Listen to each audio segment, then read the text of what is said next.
Assalamualaikum warahmatullahi wabarakatuh. Hi guys, today I want to do something that I never done before, which is I want to build a gaming streaming PC but in English. For your information, my last presentation in English was 2009 before I went to Japan. Even my Japanese is better than my English, so I hope you guys can bear with me for this one long video with my broken English, with my bad pronunciation, but I will try my best to deliver the message to you guys. Actually, I want to call this segment as English Challenge, and the next people I want to challenge is Izami from Izami Gadget. I hope he can do the review in English after this. So, you guys with me, Ashraf Jeffrey from YouTube channel Monaliza. If you don't subscribe our channel yet, so please push the subscribe button and the ring button beside the subscribe button. Let's go.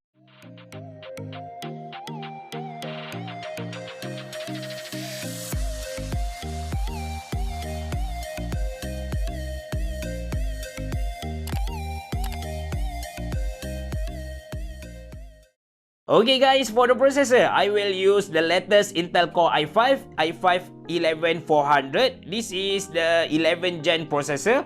Then the base clock is 2.6 GHz, 6 core and 12 thread. Okay, for the motherboard, I will use MSI Mac B560 Tomahawk Wi-Fi, which is I already used in my previous video. So in my previous video, I already explained to you guys about the problem with the NVMe SSD slot, the first NVMe SSD slot with the processor, which is if we use Intel 10th gen processor, we cannot put NVMe SSD here. We need to put in second slot or third slot. But in this video, I want to prove to you guys that if we use Intel 11th gen, we can use the first slot from this motherboard, MSI Mac B560 Tomahawk Wi-Fi. Okay, to install the processor onto the motherboard, first we need to look at the processor and we need to find the something like hole here.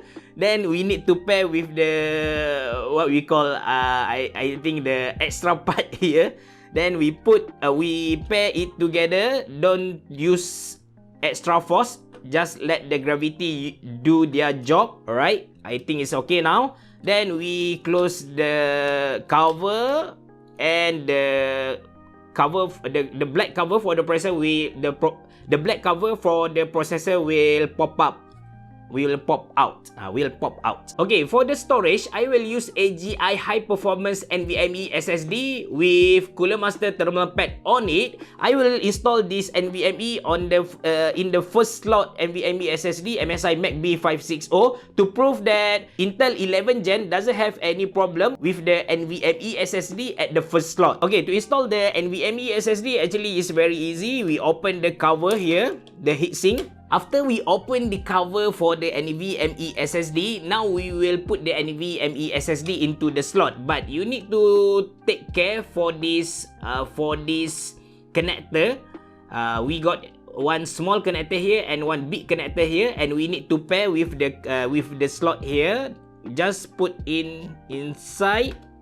Then we will screw the SSD here. Then when we done for this one, we need to cover it back. But before that, we need to make sure that there is no any sticker on the thermal pad.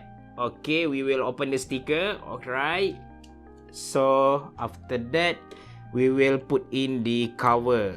Okay, now we done with processor and NVMe SSD. And right now, we will install the CPU cooler, which is for this project, I will use Cooler Master Hyper 212 LED Turbo ARGB. First, let's unbox the CPU cooler. We will look what Cooler Master offer for us with this Hyper 212 LED Turbo ARGB. So we got this box here, then we got the main product here. Wow!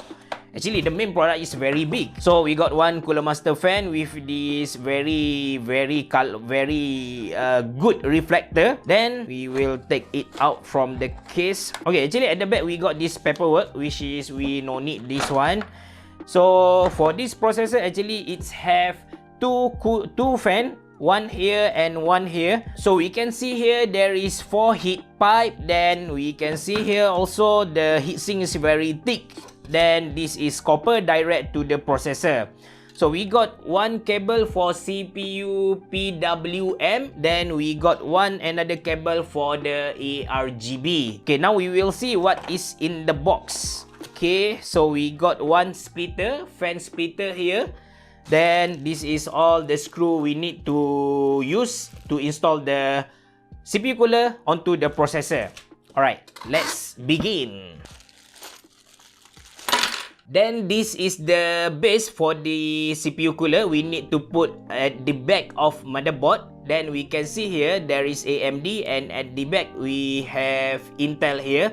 So we will follow the Intel bracket and put it on our motherboard. Okay, first of all we need to put this kind of screw. I don't know what the name of this screw, at the back of the base. Then we will use this screw, and you need to screw at the front of the motherboard. Okay, now we done with the base for the CPU cooler. And for now, we will install the bracket at the CPU cooler, and then we will combine this CPU cooler and the base and its base. Then we finish install the CPU cooler. Okay, now we will install the bracket at the CPU cooler. Is very easy. We need to screw from the bottom of CPU cooler to up. Then we need another bracket here. Okay, after finish install the bracket, before we put this CPU cooler onto the processor, we need to put back the fan here. So it's very easy to put the fan here. Just clip on the heatsink, give it some force, and it will become like this. So this one too. Then we need to peel off label before we put onto the processor. Before we install the CPU cooler on the processor, we need to put a little thermal paste here for the cooling process. So Cooler Master actually give us a free thermal paste here, Cooler Master Master Gel Pro. If we buy this thermal paste, maybe it costs us around 20 ringgit something.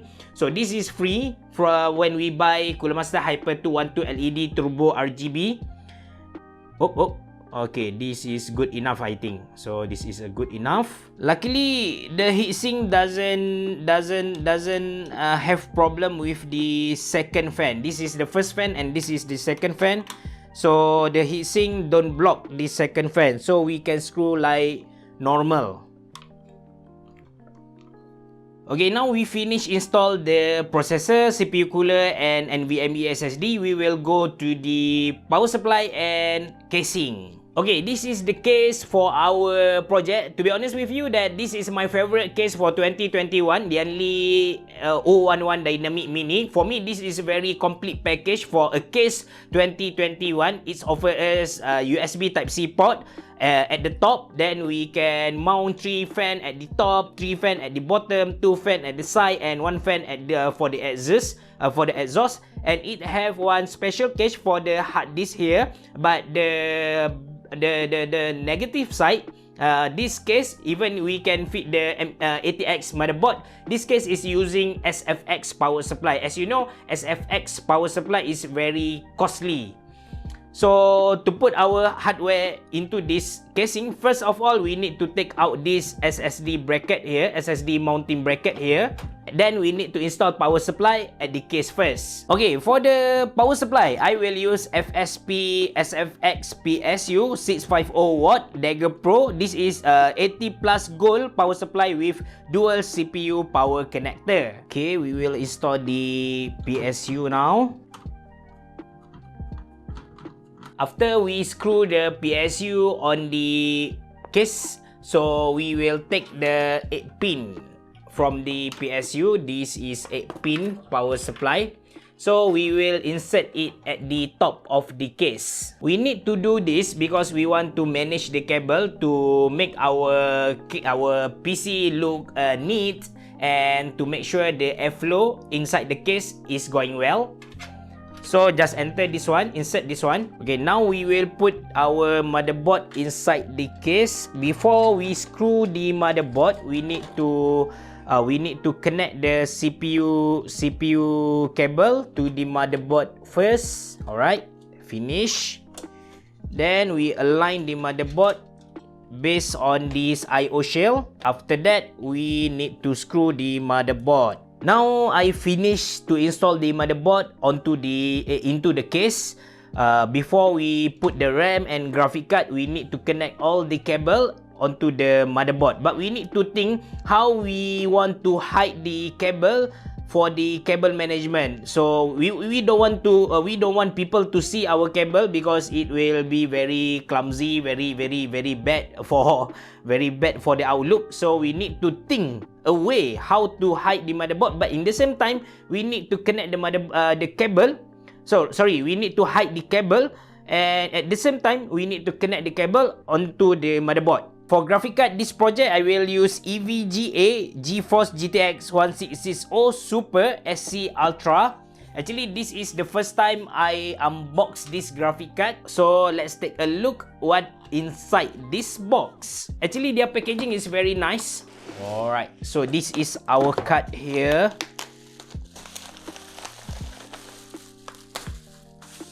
Alright.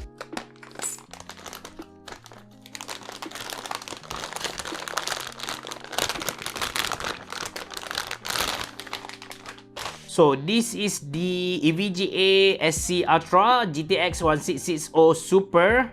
The card is very simple and very nice for me. It's very small, and at the fan we can see the logo of EVGA everywhere, even at the center of this fan. Then the heatsink is from metal. Then we can see at the side they put the EVGA GeForce GTX Super here. And that's all I think. And for the input-output connection, there is one DP, one HDMI, and one DVI DVI port here. And we need to use 8 pin for the power supply. Okay, we will insert this graphic card into our PC. Okay, now we settle the cables, and for the second last, we need to put the RAM in. So for this project, I will use iGame CVN 60GB. So this one also 60GB. So we combine this, will be 32 gigs. Okay, to install the RAM, actually we can take a look at the connector. So this side is this side actually shorter. This side actually shorter than this side. So we need to follow this length at this slot and put it in this slot. We will put that. Okay. Put in and push until the clip at the outside clip the RAM. Okay, we will get that sound. It's very satisfying sound. Alright, settle for the RAM. Now we will put our graphic card here. So we need to open this cover first. And peel off the sticker on the graphic card. Okay, now we are done. I will show you guys our end result. Then I will present to you guys our performance for the gaming, then rendering, rendering for streaming, then for the NVMe SSD, does it works, then for the processor and everything, thermal performance and so on. Okay, enjoy the show. Okay, let's go.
Alright guys, I want to recap our PC specifications.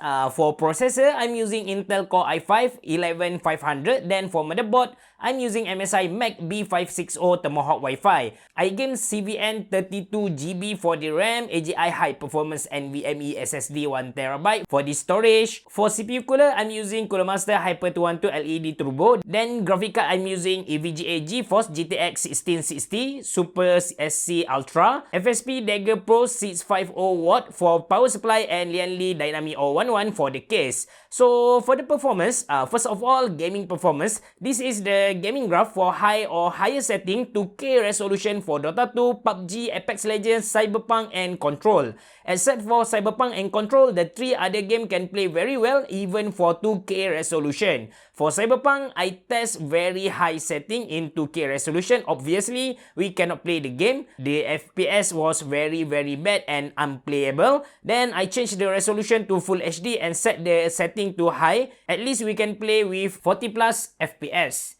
For rendering performance, I test with Blender, and this is the Blender benchmark result for both processor and graphic card. As we can see, we got better result for graphic card compared to processor. Then for streaming test, I'm using Streamlabs OBS, one webcam with 4K resolution. Then in the same time, I'm opening 10 browser tabs and play Apex Legends in 2K resolution, high setting. As you can see, GPU usage already hit 100%, and in my opinion, you can use this PC for streaming, but you need to downgrade the game resolution to Full HD, then you are good to go. For thermal performance, I stressed the processor using AIDA 64 and max temperature I got was 64 degree. Then for graphic card, I run Fermat stress test and max temperature I got also 64 degree. Just in case you want to know, the ideal temperature for processor was 38 degree and the graphic card was 50 degree. Lastly, I want to share with you the SSD speed. I run Crystal Dismark read speed for AGI High Performance NVMe SSD 1TB. I got around 2895 MB per second,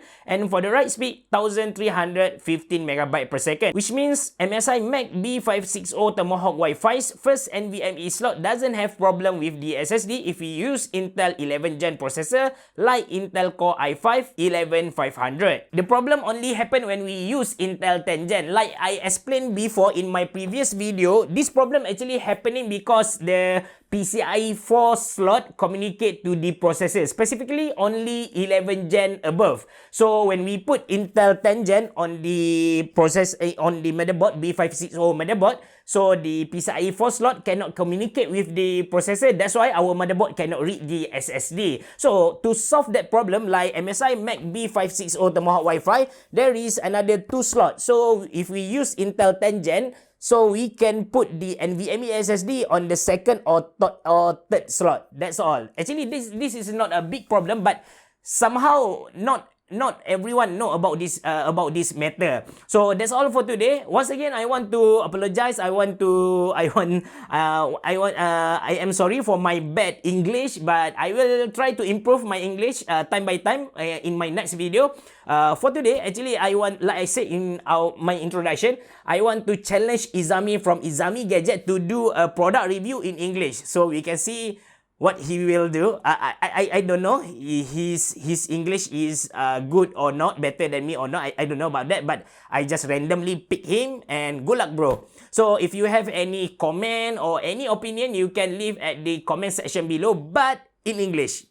So, wherever, jumpa lagi.